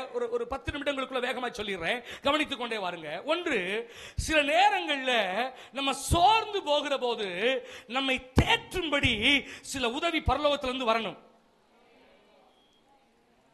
சில நேரத்தில் நம்மளை யாரு ஆறுதல் படுத்தினாலும் என்ன ஆகாது? வானத்திலிருந்து அக்கினி இறக்கின மனுஷன், 3 வருஷமா வானத்தை அடைத்து போட்ட மனுஷன், இஸ்ரவேலை ஒரே நாளில 10 கோத்திரங்களையும் கர்த்தர் பக்கம் திருப்பின மனிதன் பேரு சத்தமா? Very good. ஒரே நாள்ல சமஸ்த இஸ்ரவேலையும் கர்த்தர் பக்கம் திருப்பிட்டார். அவ்வளவு பெரிய தேவனுடைய மனிதன், அவ்வளவா கர்த்தரவனை பயன்படுத்தினார். ஆனா ஏசபேல் சொன்ன ஒத்த வார்த்தையை கேட்டுட்டு சூரை செடியின் கீழே போய் படுத்து கிடக்கிறார். போதும் கர்த்தாவே, என் பிதாக்களை பார்க்கல நான் ஒன்னும் உத்தமன்லாம் இல்லை, என் ஜீவனை எடுத்துக்கோங்க, என்னை விட்டுருங்க, நல்லா பெருசாலாம் ஒன்றும் அப்படிலாம் இல்லை ஆண்டவர், என்னை எடுத்துருங்க, என்னை கொன்றுங்க, நான் வேணாம், படுத்திருக்கிறான். இப்போ ஆண்டவருக்கு தெரியும், எல்லாருக்கும் உதவி செய்த மாதிரி இவனுக்கு செய்தாலும் இவன் எழும்ப மாட்டா, இவனுக்கு வானத்திலிருந்து ஒரு உதவி போகணும். சில நேரங்கள்ல நம்ம சோர்வை விட்டு வெளியே கொண்டு வரதற்கு எங்கிருந்து உதவி வரணும்? ஆண்டவருக்கும் தெரியும். சிஸ்டர், உன் உள்ள உடைஞ்சிருக்கு பாரு, யாரு ஆறுதல் சொன்னாலும் உன் இருதயம் தேற்றப்படாதுன்னு ஒரு தெரியும். சில நேரங்களில் உன்னை தட்டி எழுப்பி உன் இருதயத்துக்கு ஆறுதலை கொடுத்து நீ இன்னும் பண்ண வேண்டிய தூரம் வெகு தூரம் என்று உன் ஊழியத்தை, உன் தரிசனத்தை, உன் வாழ்க்கையை தொடங்கி வைக்கிறதுக்கு வானத்திலிருந்து ஒரு தூதன் இறங்கி எலியாவை தட்டி, இதோ உனக்கு ஆகாரம் புசி என்று சொல்லி எழுப்பினது மாதிரி இன்னைக்கு இந்த பகற்காலத்தில் ஒரு பணிவிடையின் ஆவி ஒரு சோர்வை நீக்கும்படி உன்னை தட்ட வேண்டியது அவசியம். 1 ராஜாக்கள் 19வது அதிகாரத்தில் வாசிக்கிறோம். 4, 5, 6, 7 வசனங்களை நீங்க கவனித்து பாருங்க. எலியாவை ஒரு தூதன் வந்து தட்டி எழுப்பி அவனுக்கு ஆகாரம் கொடுத்ததை பார்க்கிறோம், அப்பம் கொடுத்ததை பார்க்கிறோம். அவன் மறுபடியும் அதை புசித்து திரும்ப படுத்துக்கொண்ட போது மறுபடியும் 2ஆம் விசை அதே தூதன் வந்து மறுபடியும் அவனுக்கு ஆகாரம் கொடுத்து திரும்ப அவனை புறப்பட பண்ணுகிறதை பார்க்கிறோம். சில காரியங்களை கர்த்தர் உனக்கு ஆறுதல் படுத்தி இருந்தும், சில காரியங்களுக்கு தேவன் உனக்கு பதில் சொல்லி இருந்தும், அதால நீ ஆறுதல் பட முடியாம இன்னும் அந்த சோர்வுக்குள்ள கிடப்பேன்னா ஏன் தெரியல. அந்த வார்த்தையை கர்த்தர் கொஞ்சம் அழுத்துகிறதுனால நான் உங்களுக்கு அழுத்தமா சொல்றேன். ஏற்கனவே ஒரு விசை சில வசனங்களை கர்த்தர் உனக்கு சொல்லி நீ இதுல கவலையோடு இருக்க வேண்டாம், இந்த காரியத்தை நினைச்சு நீ துக்கப்பட வேண்டாம், நான் உன் கூட இருக்கிறேன் உனக்கு உறுதிப்படுத்தி இருந்தும் மறுபடியும் கேள்வி கேட்டுக்கொண்டே இன்னும் ஒரு முறை திரும்பி படுத்தது போல, சுவர்புறமா எசேக்கியா திரும்பி படுத்தது போல, எனக்கு இந்த ஊழியெல்லாம் வேணாம், எனக்கு இந்த ஜெபம்லாம் வேணாம், எனக்கு இந்த ஏசப்பாலாம் வேண்டாம், பரவாயில்ல நான் இப்படியே இருந்துட்டு போறேன்னு நீ உன் காரியங்களை விட்டுட்டு ஒதுங்கி இருக்கிற பாரு, இன்னைக்கு மறுபடியும் தட்டி உன்னை எழுப்பி இன்னும் ஒரு விசை ஆகாரம் கொடுத்து நீ பண்ண வேண்டிய பிரயாணத்தை புறப்பட பண்ணும்படி வானத்திலிருந்து ஒரு தூத சேனை உனக்காய் இறங்கி வர வேண்டும். ஒரு மனிதனுடைய ஆறுதல் அல்ல, தேவனுடைய ஆறுதல் உனக்குள்ள இறங்க வேண்டியது அவசியம். சில பேர் மேல, சில சகோதரிகள் மேல ஒரு ஆறுதலின் பிரசன்னம் இப்போ இறங்கி வருகிறது. ஷகரா துரகபா ரீபா லாகா தரகபா தியாரா ரகோ சந்தரபா. நல்ல வசனம் புரிகிறவர்கள் ஒரு ஆமென் சொல்லுங்க பார்க்கலாம். நமக்கு ஒத்தாசை தேவைங்க. மனுஷனை நம்பிலாம் பிரயோஜனம் இல்லை.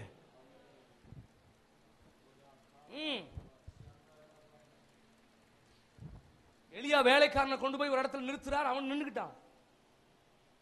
இவ்வளவு நாள் உங்க கூட வந்து ஊழியம் செஞ்சிருக்கேன் பாஸ்டர், வாழ்வோ சாவோ, மரணமோ ஜீவனோ, நான் உங்க பின்னாடி தான் வருவேன். எலிசா சொன்னான்ல, என்னை கர்த்தர் எரிகோ மட்டும் அனுப்புறார், நீங்க இருன்னு சொன்ன போது நீ எங்க போனாலும் உண்மை பின்பற்றி வருவேன், கர்த்தருடைய ஜீவனை கொண்டு சொல்கிறேன்னு சொன்னான்ல. எரிகோல போயிட்டு பெத்தேலுக்கு போறேன், நானும் உங்க பின்னாடியே வருவேன். பெத்தேல இருந்து நான் கில்கால் மட்டும் போறேன், நான் அங்கேயும் வருவேன். கில்கால்ல இருந்து நான் யோர்தான் மட்டும் போறேன், நீங்க எங்க போனாலும் உங்க பின்னாடி வருவேன். எலிசா சொல்ல முடிஞ்சு. ஆனா 19வது அதிகாரம் 2வது வசனத்தை வாசி பாருங்க. எலியாவுக்கு அன்றைக்கு இருந்த வேலைக்காரனை ஒரு இடத்துல போய் நிறுத்தும் போது அவன் நின்றுகிட்டான். சில நேரங்களில் மனிதர்கள் நமக்கு ஆறுதல் செய்ய மாட்டார்கள், நம்மை தட்டி எழுப்ப மாட்டார்கள். சில சோர்வுகளை விட்டு எழுப்புறதுக்கு பரத்திலிருந்து நமக்கு ஒரு ஒத்தாசை வரணும். சில கேள்விகளுக்கெல்லாம் நமக்கு பதில் கிடைக்கவே கிடைக்காது. நீங்க மனுஷன் சொல்லி பாருங்க, சில நேரத்தில் நம்ம சொல்ற காரியத்தினுடைய அழுத்தம், அந்த ஃபீல் கூட அவங்களுக்கு வராது. அப்படியா, சரி ஜெபம் பண்ணுவோம் அப்படி சொல்லிட்டு போயிருவாங்க. நம்ம உணர்ந்து சொல்லுவோம், இந்த மாதிரி பெரிய கஷ்டம், வாழ்க்கையே பிடிக்கலனே, இவைகளுக்கு மத்தியில் வாழ்றதுக்கு எனக்கு உடன்பாடு இல்லை, நான் செத்து போயிடலாம்னு நினைக்கேன். அவ்வளவு உள்ள உடைஞ்சு நம்ம போய் சொல்லுவோம். ஆனா அதை காது கொடுத்து கேட்கறதுக்கு கூட நாதி இருக்காது. இந்த மாதிரி நேரத்தில் மனிதன் அல்ல பரத்திலிருந்து ஒரு தேவன் தம்முடைய தூதனை அனுப்பி உன்னை ஆறுதல் படுத்துகிறத, உன்னை தட்டி எழுப்புகிறத, உனக்கு ஆகாரம் கொடுக்கிறத, உனக்கு பதில் செய்கிறத உங்க கண்ணு பார்க்கணுமா வேண்டாமா? நல்லா புரியுறவங்க. சில நேரங்களில் நம்முடைய சோர்வை அகற்ற நமக்கு ஒரு ஒத்தாசை பரத்திலிருந்து வேணும். ஆமென் சொல்லுங்களேன். ரைட், இன்னும் சில காரியங்களை வேகமா சொல்லிட்டு போறேன். சில நேரங்கள் நம்ம சோர்ந்து போய் இருக்கும் போது பரத்திலிருந்து நமக்கு ஒத்தாசை தேவை. சில வேளைகள்ல நம்ம பாதை மாறி போய் விடுகிறோம். கர்த்தர் நமக்குன்னு ஒரு பாதையை வைத்திருக்கிறார், நியமித்திருக்கிறார். எல்லாம் அவர் சித்தத்தின்படி தான் நடக்கிறது. அன்றியும் அவருடைய தீர்மானத்தின்படி அழைக்கப்பட்டவர்களாய் தேவனிடத்தில் அன்பு கூறுகிறவர்களுக்கு சகலமும் நன்மைக்கு ஏதுவாகவே நடக்கிறது. எல்லாம் நன்மைக்கு தான். ஆனா சில காரியங்கள் நம்ம பார்வையில் நன்மையாய் படாத போது நாமளே சில தீர்மானங்களை எடுத்துறோம். இது வேண்டாம், இந்த பாதை வேணாம், இந்த காரியம் வேண்டாம், இந்த வேலை வேணாம், இந்த திருமண காரியம் வேண்டாம், நம்மளே தீர்மானம் எடுத்துறோம். சில நேரங்களில் நம்ம பாதை விலகுகிற போது பரத்திலிருந்து சில தூதர்கள் நமக்கு இறங்கி வந்து இதுவே பாதை, இதுல நடன்னு சொல்ற சத்தம் நம்ம காதுகள்ல கேட்கணும். நல்ல பைபிள்ல தான் சொல்லிக்கினே வரேன், நல்லா புரியுறவங்க. யோசேப்புக்கு மரியாள் நியமிக்கப்பட்டிருக்கிறாள். அது தேவனுடைய அநாதி தீர்மானம். அந்த நாட்கள்ல இஸ்ரவேலுக்குள்ள அநேக வாலிப கன்னியர்கள் கர்த்தருடைய பிறப்புக்காக திருமணமாகாமல் காத்திருப்பார்கள். என் வயிற்றில இயேசுவாகிய மேசியா பிறக்க மாட்டாரா? என்ன தானியேல் சொல்லியிருக்காருல, எந்த காலத்தில் இயேசு பிறப்பார்னு. அந்த காலத்துல அநேகர் பிரதிஷ்டை பண்ணி இயேசு யார் வயிற்றில பிறக்கணும், என் வயிற்றில, ஏன்னா ஒரு கன்னிகை கர்ப்பவதியாகி ஒரு குமாரனை பெறுவாள்னு சொல்லியிருக்கு. ஆகவே நான் காலம் முழுவதும் கர்த்தருக்காக நான் எப்படி இருக்க போறேன், கன்னிகையா இருக்க போறேன். அநேகர் காத்திருந்தாங்க. காத்திருந்து அவங்களுக்கு கிடைக்கல. ஆனா நியமிக்கப்பட்ட மரியாளுக்கு அந்த பாக்கியம். இது தேவ தீர்மானம். இப்படி ஒரு காரியம் நடக்கும். அன்னைக்கு இவளுக்கு ஏதாவது சம்பவம் நடந்துடக்கூடாதுன்னா கர்த்தர் பாதுகாப்பா யோசேப்பை முன்னாடியே நியமிக்கிறார். ஆனா யோசேப்பின் இருதயத்தில் பயம். என்ன பயம்? இப்படி எல்லாம் கேள்விப்படுறோமே, அவள் கற்பமா இருக்கிறாள்னு கேள்விப்படுறோமே, இது என்னவோ ஒன்னும் புரியலையே, யாருகிட்டையும் சொல்ல வேண்டாம், யாருக்கு தெரியாம அவளை என்ன செய்திருவோம், தள்ளி விட்டுருவோம். தப்பான ஒரு முடிவெடுக்கும்படி அவன் சிந்தித்துக் கொண்டிருக்கும் போதே சொப்பனத்தில் தேவ தூதன் தோன்றி, யோசேப்பே அவளை சேர்த்துக் கொள்ள ஐயப்படாதே, அவளிடத்தில் உண்டாயிருக்கிறது பரிசுத்த வித்து, அவருக்கு இம்மானுவேல் என்று பெயரிடுவாயாக, அவளை சேர்த்துக்கொள், அவளை தள்ளிவிடாதே என்ற ஆலோசனை சொல்லி போக வேண்டிய பாதையை சரியா காண்பித்து கொடுத்தது மாதிரி சில வேளைகள்ல நான் பாதையில தடுமாறும் போது, எங்க முடிவெடுக்கணும் தெரியாம, எந்த பக்கம் போகணும் தெரியாம திக்கறியாது நிற்கிற போது எனக்கு பரத்திலிருந்து ஒரு சரியான சிக்னல் வெளியே வரணும். புரிய மாட்டேங்க பாருங்க. சீட்டு போட்டுக்கிட்டு அலையக்கூடாது, எழுதி வச்சுக்கிட்டு இது அதா ஒன்னு தொடுங்களேன். பிஏ இங்கிலீஷா இல்லட்டா பிபிஏவா தொடுங்க, ஒன்னு தொடுங்க. எங்க போகன்னு தெரியாம நீ நிற்கும் போது மனிதனுடைய 2 விரல்கள் அல்ல, உன் கையிலிருந்து விழுகிற சீட்டுகள் அல்ல, பரலோகத்தின் வாசல்கள் திறக்கப்பட்டு உன் எதிர்காலத்தில் நீ என்ன படிச்சா, என்ன காரியத்தில் நீ தீர்மானம் எடுத்தா கர்த்தர் ஜெயமாக்குவாரோ அதை அவர் சொல்லத்தக்கதாக. ஆனா உங்க உற்சாகத்துக்காக நான் கர்த்தருக்குள்ள ரொம்ப சந்தோஷப்படுறேன். ஆனா இவ்வளவு உற்சாகமா இருப்பீங்கன்னு நான் நினைக்கல. சில நேரங்களில் நமக்குள்ள கேள்வி வருதுல்ல சிஸ்டர், எங்க போறதுன்னு தெரியல, என்ன முடிவெடுக்கன்னு தெரியல. இப்ப மரியாதை சேர்த்துக்கிறவா வேண்டாமா? நாச்சியார் அடிச்சுட்டா, சாரால் ஆகார அடிச்சுட்டா, ஆகார் புறப்பட்டு வனாந்திரத்துக்கு ஓடிட்டா. இப்ப அவர் போகிற வழியிலே வனாந்திரத்திலே தேவனுடைய தூதனார் அவர் குறுக்கிட்டு, ஆகாரே 2 கேள்வி கேட்டிருப்பார். ஆகாரே, நீ எங்கே இருந்து வருகிறாய், எங்கே போகிறாய்? அவர் கேட்ட கேள்வி பாருங்க, நீ எங்கே இருந்து வருகிறாய், எங்கே போகிறாய்? 2 கேள்வி கேட்கிறார். ஆனா அவ சொன்ன பதில் என்ன தெரியுமா? நான் என் நாச்சியாருக்கு பயந்து ஓடி போகிறேன். அவ்வளவுதான், அதுக்கு மேல இல்ல. எங்க போறேன்னு எனக்கு என்ன செய்யாது, தெரியாது. எங்க போறேன்னு எனக்கு தெரியாதையா. என் வாழ்க்கை எது எங்க போகுதுன்னே தெரியல, கர்த்தர் எப்படி நடத்துறாருன்னே தெரியல, எது என் டார்கெட்னே தெரியல, எது என் லக்குன்னு தெரியல, எது என் தரிசனம் தெரியல. ஆனா ஏதோ ஒரு பாதையில போய்கிட்டே இருக்கிறேன். சில நேரங்களில் குறுக்கிட்டு என்னை திருப்பி, உன் நாச்சியார் அண்டைக்கு திரும்பி போ, அவள் கைகளுக்குள்ள அடங்கி இரு, உன் வயிற்றுல ஒரு பெரிய ஜாதி உருவாவா, அவனுக்கு இஸ்மவேல்னு பேரிடு, அவன் 12 பிரபுக்களை பெறுவான், அவன் தேசங்களை நான் ஆசீர்வதிப்பேன், கர்த்தர் அவனோடு கூட இருப்பார் என்று அவளை திருப்பி விட்டதுனாலதான் ஆகாரின் பிள்ளை தப்பிற்று, ஆகானின் தரிசனம் நிறைவேறியது. இன்னைக்கு சிலரை கர்த்தர் தம் தூதனை அனுப்பி திருப்பி இருந்தார்னா தப்பி இருப்போம். குறி கேட்டது மாதிரியே கேட்டு கேட்டு கேட்டு கேட்டு கேட்டு விரலை நீட்டி சீட்டை போட்டு அடையாளம் வச்சு, ஐயா இனி அடையாளமும் விரலும் சீட்டு இல்லையா, இனிமேல் கொஞ்சம் மாறுதலா, வானத்தின் மதகுகள் திறக்கப்பட்டது போல பரலோகத்தின் தேவன் தமது தூதர்களை அனுப்பி நீ செய்ய வேண்டிய காரியத்தை உனக்கு செய்ய கர்த்தர் ஒத்தாசைகளை அனுப்பணும். நல்லா புரிதவங்க ஒரு ஆமென் சொல்லுங்க பார்க்கலாம். நான் எந்த பாதையில போகணும் எனக்கு தெரியல ஆண்டவரே. எகிப்துல போய் ஒளிந்திருக்கிறான். யோசேப்பு மரியாளையும் ஆண்டவராகிய இயேசுவையும் பிள்ளையும் தூக்கி கொண்டு போய் எகிப்து தேசத்தில் ஒளிந்திருக்கிறார். ஏரோது மரித்த உடனே கர்த்தருடைய தூதன் யோசேப்புக்கு சொப்பனத்திலே தோன்றி சொல்றாரு, நீ பிள்ளையை எடுத்துக்கொண்டு போ, பிள்ளையை கொல்ல நினைத்தவன் செத்து போனார். புரிஞ்சவங்க ஒரு ஆமென் சொல்லுங்க பார்க்கலாம். நீ எப்ப புறப்படணும், எப்போ எங்க தங்கி இருக்கணும், எந்த எல்லைகளுக்குள்ள போகணும், நீ எந்த எல்லைகளுக்குள்ள வாழணும், எவ்வளவு காலம் இருக்கணும், ஒவ்வொன்றையும் பரத்திலிருந்து என் தேவன் உனக்கு சொல்ல அவர் ஆயத்தம் உள்ளவராக இருக்கிறார். தன் வீட்டை, தன் தகப்பனை, தன் தாயை, தன் சகோதரனை இழந்து லூஸ் என்கிற ஊருக்கு வந்து தங்கியிருந்த போது அங்கே தேவ தூதன் தரிசனமாகி கர்த்தர் சொல்றாரு, நீ தைரியமா உன் மாமன் ஊருக்கு போ, நீ போகிற இடத்தை குறித்து பயப்படாது, நான் உனக்கு சொன்னதை செய்யும் அளவும் நான் உன்னை கைவிடுவதில்லை, நீ மிகுந்த ஆசீர்வாதங்களோடு இவ்விடத்திற்கு திரும்பி வருவே, உன் பாதைகளை உற்சாகப்படுத்தி உன் கேள்விக்கு பதில் சொல்லி உன்னை ஆறுதல் படுத்தி உன்னை நடத்துவதற்கு பரத்திலிருந்து தேவனுடைய ஒத்தாசை ஒன்று இறங்கி வர வேண்டியது அவசியம். ஊழியத்தின் பாதைகள்ல அண்ணே சில நேரம் மனுஷனை சார்ந்தல்ல கர்த்தரை சார்ந்து நின்றுடும். எனக்கு நீங்க பதில் சொல்லுங்க ஆண்டவரே, என்ன நீங்க திருப்பி விடுங்க ஆண்டவரே, என்ன நீங்க கொண்டு போங்க ஆண்டவரே. ஒரு மனுஷன் கொண்டு போனான், கர்த்தர் என்னை கொண்டு போனார் இருக்கணும். ஷகரதரகபா ரிபா ஹந்தரோ கோசியரா கதுரபா ஹந்தியரா கதுரபா. கொர்நேலிய வீட்டுக்கு போனாலும் கர்த்தர் என்னை கொண்டு போனா, கொர்நேலிய வீட்டுக்கு போனாலும் கர்த்தர் என்னை கொண்டு போனா, சீப்ரு தீவுக்கு போனாலும் கர்த்தர் என்னை கொண்டு போனா, மெலித்தா தீவுக்கு போனாலும் கர்த்தர் என்னை கொண்டு போனா, சில பட்டணங்களுக்குள்ள போனாலும் கர்த்தர் எங்களை கொண்டு போனா. அங்க அடி விழுந்தாலும், அங்க காயங்கள் வந்தாலும், அங்க சிறையிருப்பு வந்தாலும், அங்கேயும் பவுலுக்கு சீலாவுக்கு ஒரு நிச்சயம், இந்த பிலிப்பு பட்டணத்துக்கு போக சொன்னது கர்த்தர். அவர் என் பாதைகளை விசாலப்படுத்தினார், இந்த தடைகள் எல்லாம் அவர் மாற்றுவார். சில ஊழியங்களோடு ஆவியானவர் பலமாய் பேசுகிறதை ஆவியில உணர்கிறேன். சில தடைகள் வருகிற போது உடைறீங்கல்ல, சில எல்லைகளுக்குள்ள போகாதபடிக்கு ஆவியானவர் பவுலையும் சீலாவையும் தடை பண்ணினார்.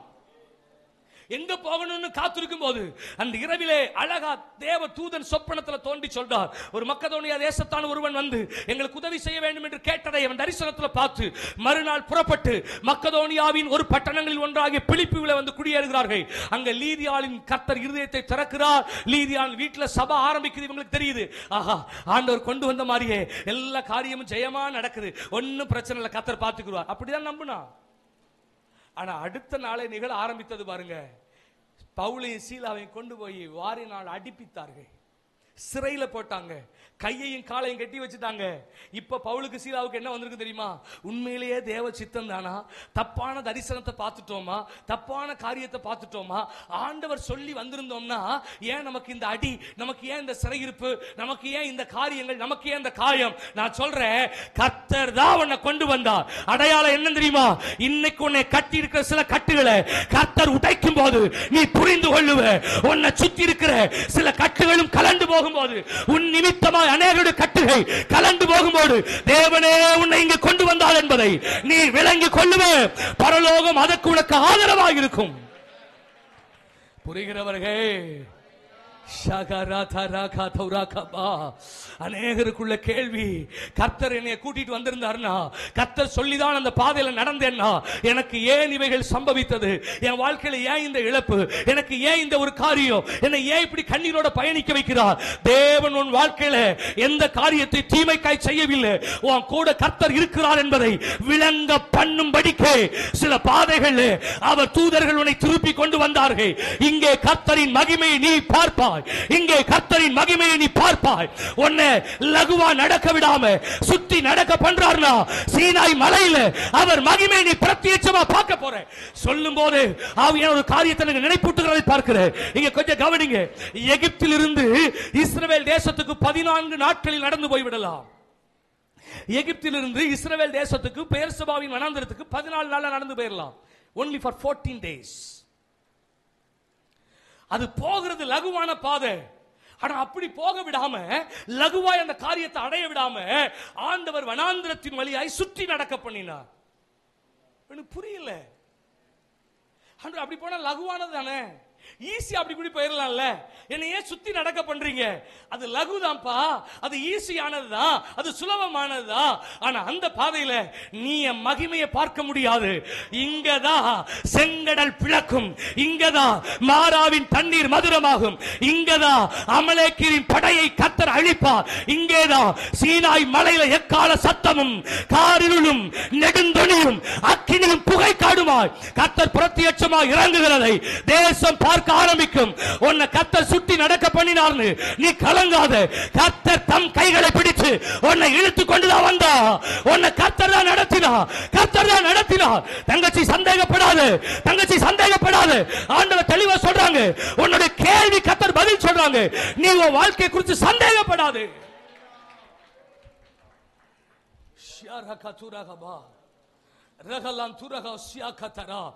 கேள்விக்கு மேல கேள்வி. கர்த்தர் என்னை நடத்தினாரானால் ஏன் இவைகள் சம்பவிக்கிறது? கர்த்தர் சொல்றாரு, நீ என் மகிமையை பார்க்கிறதுக்காகவே இந்த வழியாய் நான் நடத்தி கொண்டு வந்தேன். இங்கே உனக்காக வேண்டி கர்த்தருடைய தூதர்கள் இறங்கி செய்ய போகிற கிரியைகளை இனி உன் கண்ணு பார்க்க ஆரம்பிக்கும். புரிஞ்சவங்க நல்ல ஒரு ஆமென் சொல்லுங்க பார்க்கலாம்.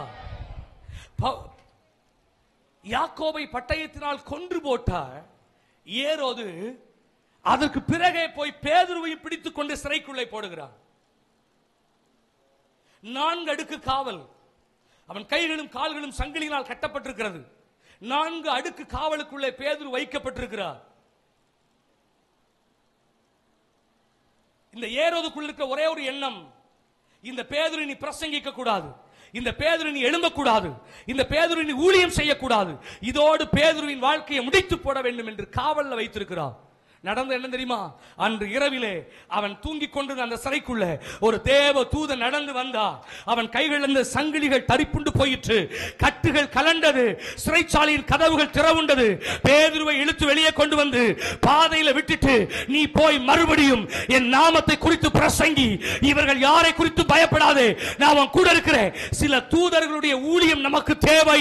சில நேரங்களில் கட்டப்படுகிற போது, சில நேரங்களில் சிறைப்படுகிற போது. சிஸ்டர், நான் சொல்ற காரியம் விளங்குதா உங்களுக்கு? நல்ல ஓட வேண்டிய பாத்திரம், நல்ல ஆண்டவருக்காக நிக்க வேண்டிய பாத்திரம். இதற்குள்ள உன் கண்ணீர் பலரை ரட்சித்திருக்கணும். இதற்குள்ள உன் முழங்கால்கள், உன் வீட்டின் அஸ்திவாரங்களை அசைத்திருக்கணும். நல்ல ஜெப ஆவி உன் தலை மேல கர்த்தர் வச்சிருக்கிறார். சில தரிசனம் பார்க்கிற கிருபைகளை கர்த்தர் உங்க மேல வச்சிருக்கிறார். நீ எழும்ப கூடாதபடிக்கு உன் கைகளை முடக்கி போடும்படி சில கண்களிகள், சில ஏரோதின் ஆவிகள் உன்னை கட்டி போடுகிறது.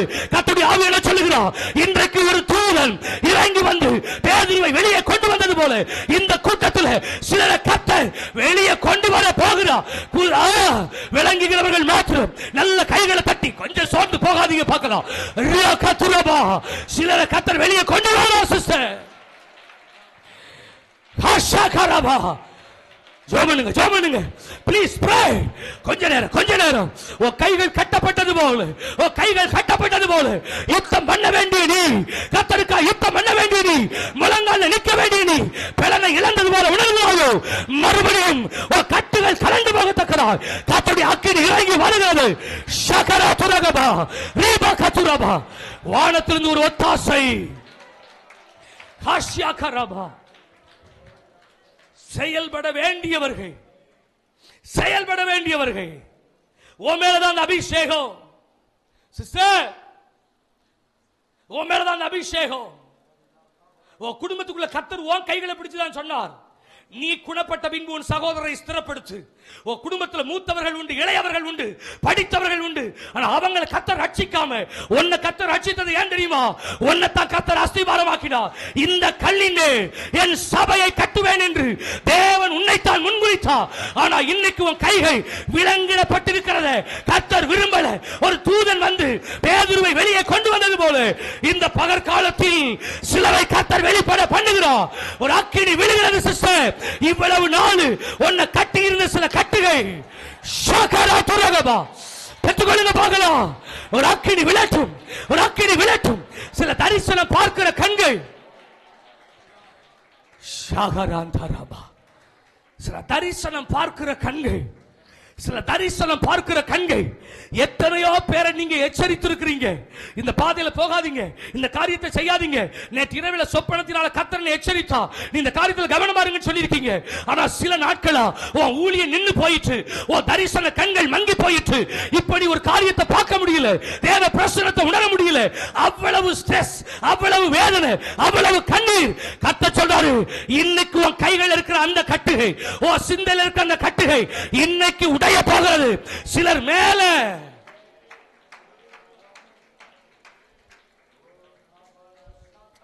வேடிக்கை பார்த்துக்கிட்டே உட்கார்ந்து வாழ்க்கையை தொலைச்சிடாத. இதெல்லாம் ராட்டினம் பார்க்கறதுக்கு வந்திருக்கோம். சர்க்கஸ் பார்க்கவும் ராட்டினம் பார்க்கவும்.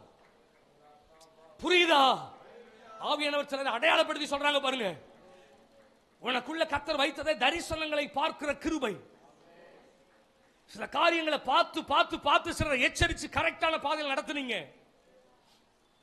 முன்னமே கர்த்தர் சில காரியங்களை வெளிப்படுத்துவா. பட் இன்னைக்கு எல்லாம் அப்படியே விழுந்து போனது போல. என்ன சொல்றாங்க? தெளிந்த புத்தி இப்போ உனக்கு இல்லையில. இப்ப எல்லாரும் குழம்பிக் கொண்டே இருக்கிறேன், எல்லாரும் புலம்பிக் கொண்டே இருக்கிறேன். எப்ப பார்த்தாலும் என்ன ஆண்டவரே, என்ன ஆண்டவரே, ஏன் ஆண்டவரே, எதுக்கு ஆண்டவரே, இப்படி எல்லாம் இப்படி எல்லாம்.